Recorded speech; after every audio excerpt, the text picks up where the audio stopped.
আমরা আল্লাহর কাছে প্রার্থনা করি যেন যত শীঘ্র সম্ভব আমাদের প্রিয় নেতা, আমাদের ভাই দেশনায়ক তারেক রহমানকে যেন আমাদের পাশে আমরা দেখতে পাই। ইতিমধ্যে গুম হয়ে থাকা কিছু মানুষ মুক্ত হয়েছেন।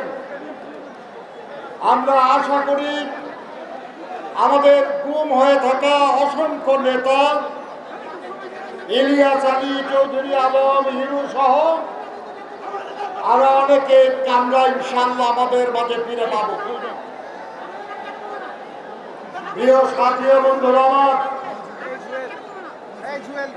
যে তরুণ সমাজ, যে ছাত্র সমাজের নেতৃত্বে দেশের আপামর জনগণের সমর্থনে এই পরিবর্তন সাধিত হলো, আমি তাদের সবাইকে আন্তরিক অভিনন্দন জানাই,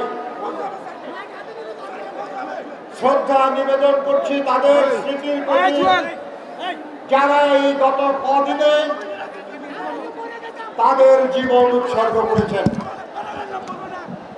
এর আগেও যারা এক দফার জন্য জীবন উৎসর্গ করেছেন, তাদের পবিত্র রক্তের সাথে আমাদের এই ভাই বোনদের রক্ত মিলিত হয়ে যে প্রবল রক্তচ্ছ্বাসের সৃষ্টি করেছে, সেই রক্তচ্ছ্বাসে ভেসে গেল দম্ভকারী শেখ হাসিনা সরকার।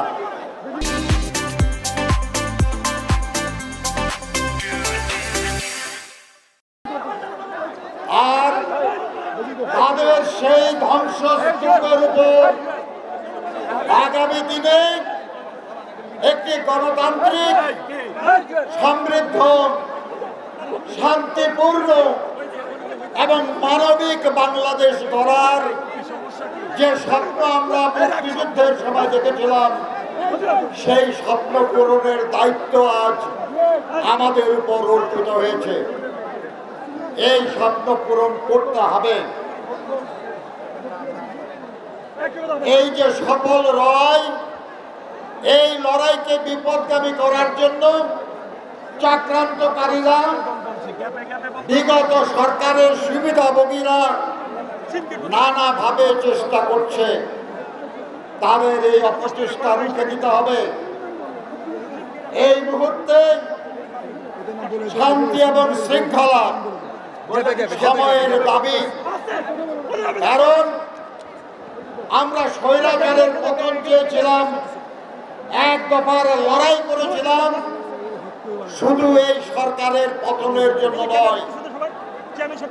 আমরা চেয়েছিলাম এই ফাঁসিবাদী স্বৈরাচারী সরকারের পরিবর্তে অবাধ, সুষ্ঠু, নিরপেক্ষ নির্বাচনের মাধ্যমে জনগণের কাছে জবাবদিহিতা করবে, জনগণের কাছে দায়বদ্ধ থাকবে, এমন একটি দেশপ্রেমিক সরকার গঠন।